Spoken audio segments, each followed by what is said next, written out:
So hello everyone. So এই ভিডিওটোত আমি আজি BSc 5th সেমিষ্টাৰৰ তোমালোকৰ যিখন মাল্টিভেৰিয়েট কেলকুলাছ পেপাৰ আছে তো সেই পেপাৰখনৰ অন্য এটা আমি টপিক ডিছকাছ কৰিম সো সেই টপিকটো হৈছে limits so function of two ভেৰিয়েবলৰ কাৰণে আমি লিমিটৰ ফাংচন অফ সো টু ভেৰিয়েবলছৰ কাৰণে লিমিটৰ ডেফিনেশ্যন কি হয় চাম আৰু লগতে লিমিটৰ এক্সিষ্টেঞ্চ চাম আৰু ইয়াৰ যিখিনি আমি কি কনচেপ্টছ আছে সেই কি কনচেপ্টছখিনি আমি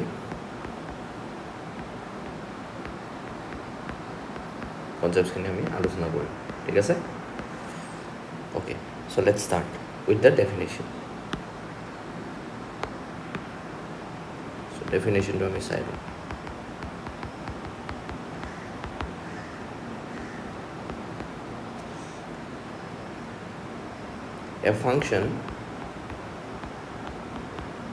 A function f of xy has a limit L as xy approaches to AB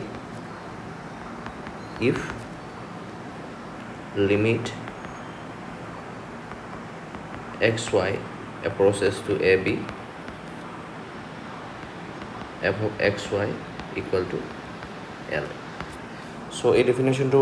কি কৈছে যে এটা ফাংচনৰ বাবে সো যিটো ফাংচন অফ কি হয় টু ভেৰিয়েবল হয় বেচিকেলি সো এই ফাংচনটোৰ বাবে লিমিট থাকিব L as this point xy approaches to AB যদিহে লিমিট কি হয় xy approaches to AB f of x equal to L হয় তো ইয়াৰ মিনিংটো কি হয় তোমালোকে বুজিবলৈ চেষ্টা কৰা দিছ মিনছ হোৱাট এইটো কি মিন কৰিছে exactly as the point xy gets arbitrarily close to AB so a point to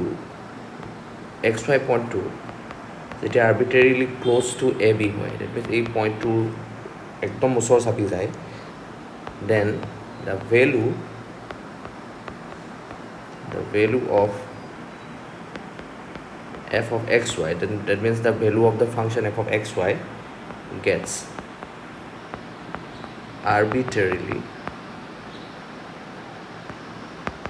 arbitrarily close to L আৰু এই ক্ষেত্ৰত কি হয় সো ফাংচনটো আৰ্বিট্ৰেৰিলি ক্ল'জ টু কাৰ ওচৰ চাপে তো this is arbitrary close to this real value এলৰ ওচৰ চাপে ঠিক আছে from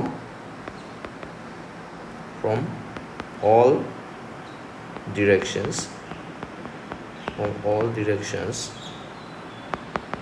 in the plane so meaning to কি হয় from all directions in the plane means কি হয় চোৱা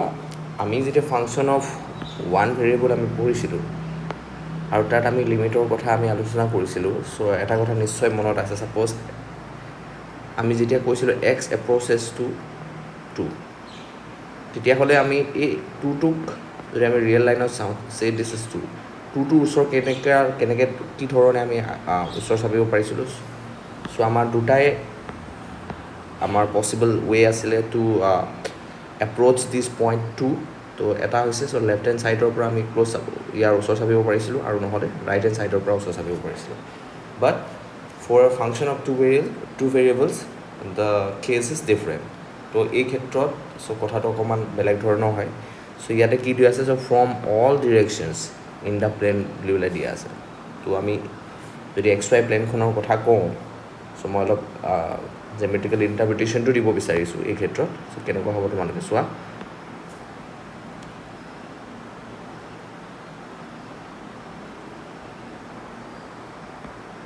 এক্স ৱাই প্লেনটো ড্ৰ কৰি লওঁ ভালকৈ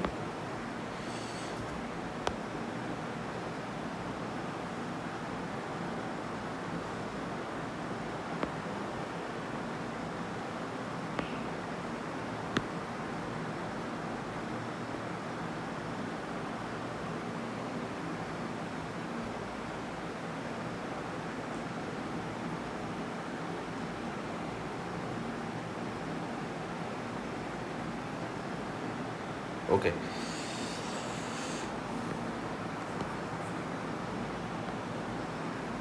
So this is the x-axis and this is the y-axis and this is the xy plane. This is xy plane. ঠিক আছে? So এতিয়া চোৱা ইয়াতে from all directions in the plane means কি হয় যদি এটা পইণ্টৰ ওচৰ চাপিব লাগে এতিয়া চোৱা আমি প্লেনত যদি এটা পইণ্টৰ কথা কওঁ সে আমি সাপোজ আমি ফাৰ্ষ্ট এই অৰিজিনটোৰ কথাকে আমি ক'লোঁ ঠিক আছে অৰিজিনটোৰ কথাকে আমি লৈ লওঁ so this is the point 0 0 so এই পইণ্টটো যদি ওচৰ চাপিব লাগে চাই ইয়াত আমি কেনেকুৱা ধৰণে ওচৰ চাপিব পাৰোঁ ঠিক আছে সো আমি এই ডিৰেকশ্যনৰ পৰা এই পইণ্টটো এপ্ৰ'চ কৰিব পাৰোঁ that means from the x-axis along the x-axis আমি 0 0 ওচৰ চাপিব পাৰোঁ then along the y-axis আমি ইয়াৰ ওচৰ চাপিব পাৰোঁ ঠিক আছে সো আৰু কেনেকুৱা ধৰণে তো আমি ডায়গনেলি আমি এই পইণ্টটোৰ ওচৰ চাপিব পাৰোঁ ৰাইট সো এই পইণ্টটোৰ ওচৰ চাপিব পাৰোঁ সো ডায়গনেলি আমি এই পইণ্টটোৰ ওচৰ চাপিব পাৰোঁ so from different direction from all direction আমি ইয়াৰ ওচৰ চাপিব পাৰোঁ ঠিক আছে সো ইয়াত কোনো ধৰণৰ প্ৰব্লেম নাই ঠিক আছে সো মিনিংটো হৈছে এইটো এতিয়া চোৱা এই কথাটোকে সো মই অলপ নোট আকাৰত দি দিছোঁ বস্তুটো তো মিনিংটো মই ভালকৈ দি আছোঁ ভালকৈ চোৱা তো this is actually this is different so this is different from single variable limits because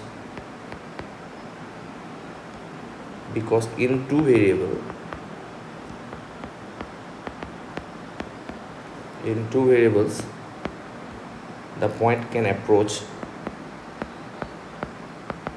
the point can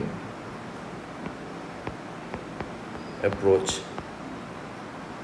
from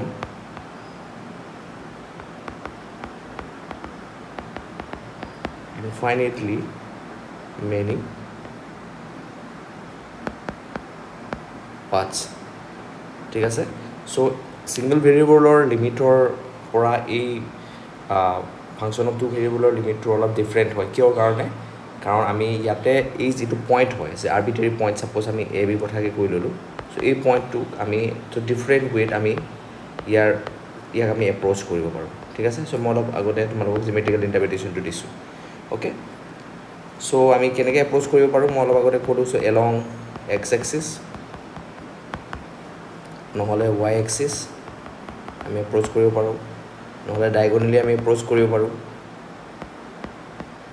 ঠিক আছে নহ'লে কাৰ্ভেৰে এপ্ৰ'চ কৰিব পাৰোঁ তো ডিফাৰেণ্ট কাৰ্ভেৰে ঠিক আছে এটচেট্ৰা সো তোমালোকে বুজি পাইছা নিশ্চয় এতিয়া চোৱা আমি ইয়াৰ ফাংচনৰ এক্সিষ্টেঞ্চৰ কথা লৈ আহোঁ so now let us take the condition of existence of limit in case of function of two variables so key condition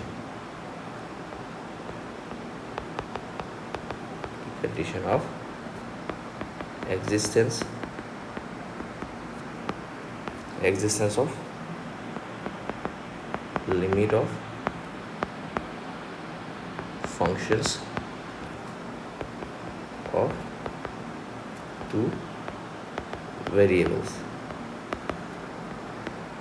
so এই কন্ডিশনটো ইম্পৰ্টেণ্ট হয় তোমালোকে মনত ৰাখিব লাগিব ঠিক আছে this is very important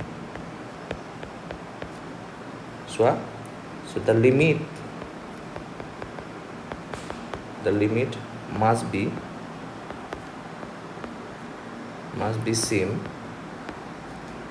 so no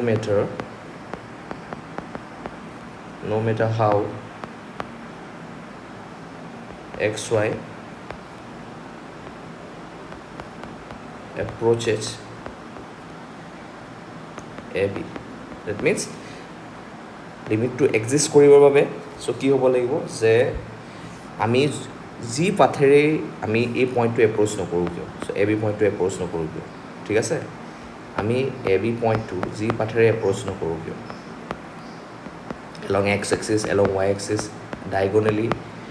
তাৰপিছত কাৰ্ভেৰে আমি যদি এপ্ৰ'চ কৰোঁ চ' প্ৰত্যেকটো ক্ষেত্ৰতে লিমিটৰ ভেলুটো আমি ইকুৱেল পাব লাগিব তো in that case we can say that the limit in that case limit exist কৰিব এতিয়া চ' আমি লিমিটৰ এক্সিষ্টেঞ্চৰ কথাটো আমি আলোচনা কৰি ল'লোঁ ঠিক আছে in that case limit exist কৰিব এতিয়া কথাটো হ'ল আমি নন এক্সিষ্টেঞ্চ কণ্ডিশ্যনটো চাব লাগিব নন এক্সিষ্টেঞ্চ কণ্ডিশ্যনটো আমি চোৱাটো দৰকাৰ ঠিক আছে চ' নন এক্সিষ্টেঞ্চ অফ লিমিট আমি চেক কৰিম এতিয়া চ' কি হয় চ' ইফ চোৱা ভালকৈ চোৱা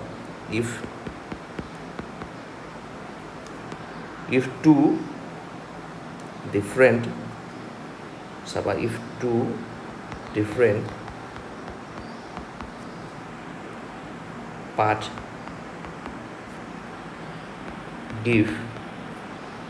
two different limits যদি আমি দুটা ডিফাৰেণ্ট পাথেৰে যদি আমি এই এ বি পইণ্টটো এপ্ৰ'চ কৰিছোঁ আৰু ইন ডেট কেছ আমি কি পাইছোঁ লিমিটৰ ভেলুটো ডিফাৰেণ্ট পাইছোঁ in that cash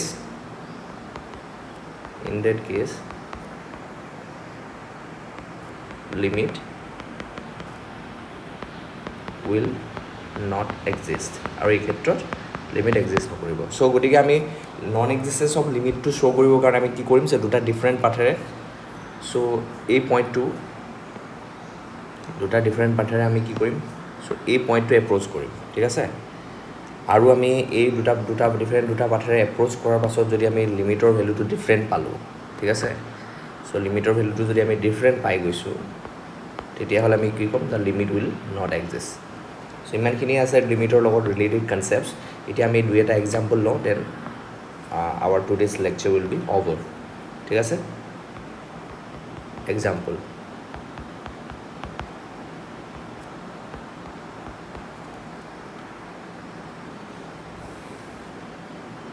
so' first এক্সাম্পলটো চোৱা তোমালোকে গিভেন ফাংচনটো আছে F of X Y equal to X square plus Y square এতিয়া আমি লিমিট ফাইণ্ড আউট কৰিম ছাপ'জ লিমিট এক্স ৱাই এই প্ৰচেছটো আমি 0 চেক কৰিব লাগে ঠিক আছে so' for this given function F of X Y এতিয়া এই ভেলুটো যদি আমি চাওঁ তো ইয়াৰ ভেলুটো কিমান পাম 0 পাম ঠিক আছে এই ভেলুটো আমি 0 পাম দ্যাট ইজ মিনিংটো কি হয় X square plus Y square so' which is equal to F of X Y is tends to 0 as X Y approaches to 0 ঠিক আছে চ' এই ভেলুটো চোৱা তোমালোকে যিটো ভেলু পাবা this is independent of the path তুমি যি পাথেৰেই তুমি 0 পইণ্টটো এপ্ৰ'চ নকৰা কিয় so' ultimately so' you are going to get what 0 so' ইয়াতে লিখিম কি this is independent so this is independent of the path so এই ক্ষেত্ৰত আমি কিমান limit X Y approaches to 0 X square plus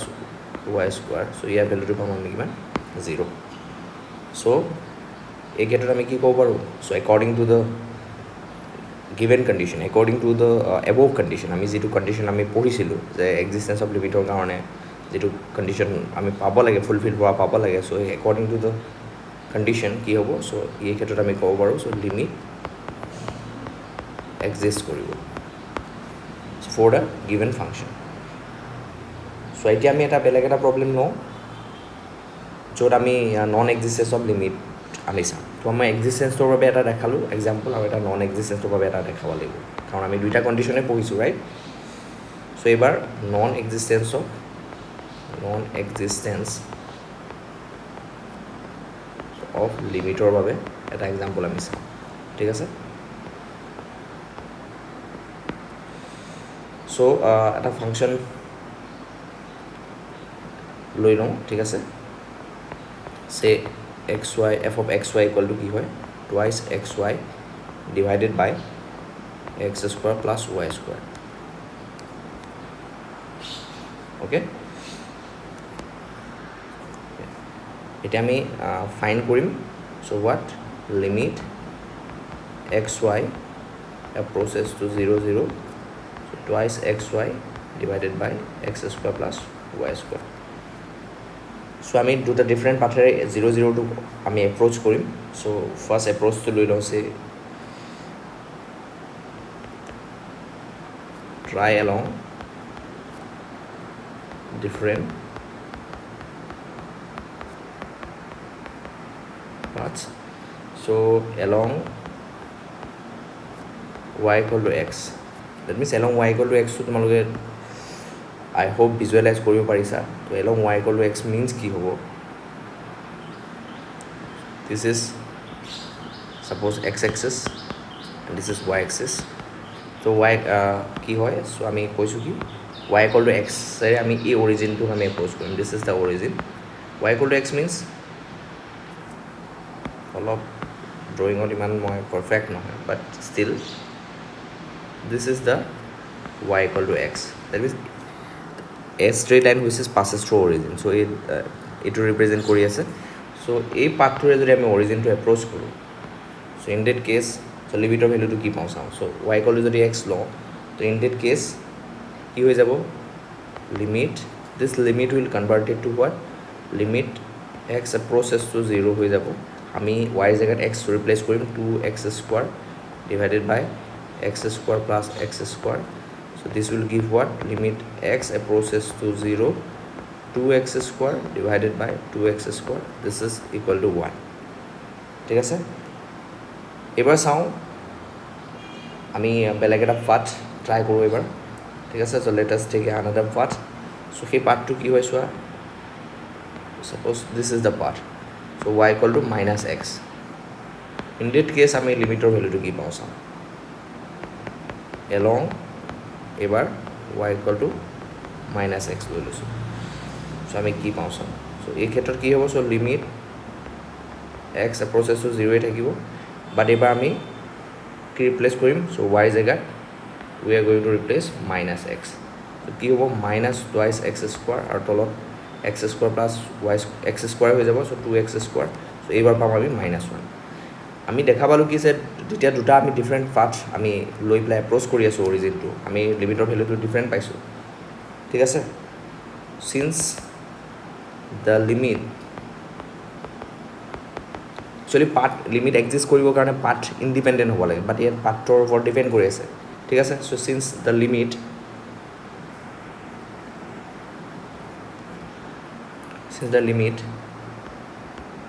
depends on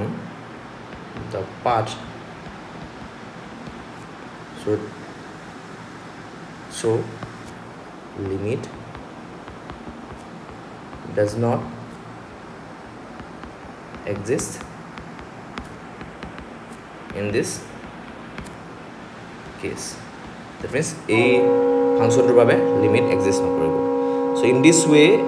you can understand the concept of limit. তো কিবা যদি ডাউট থাকে কমেন্ট সেকশনত কমেন্ট কৰি তোমালোকে জনাবা. ঠিক আছে, সো তোমালোকৰ ফিডবেকবোৰ নেসেসাৰি হয়. ঠিক আছে, তোমালোকে মোক ইনফৰ্ম কৰিবা কমেন্ট সেকশনত কমেন্ট কৰি. So that's all about for today. So we'll meet in the next video.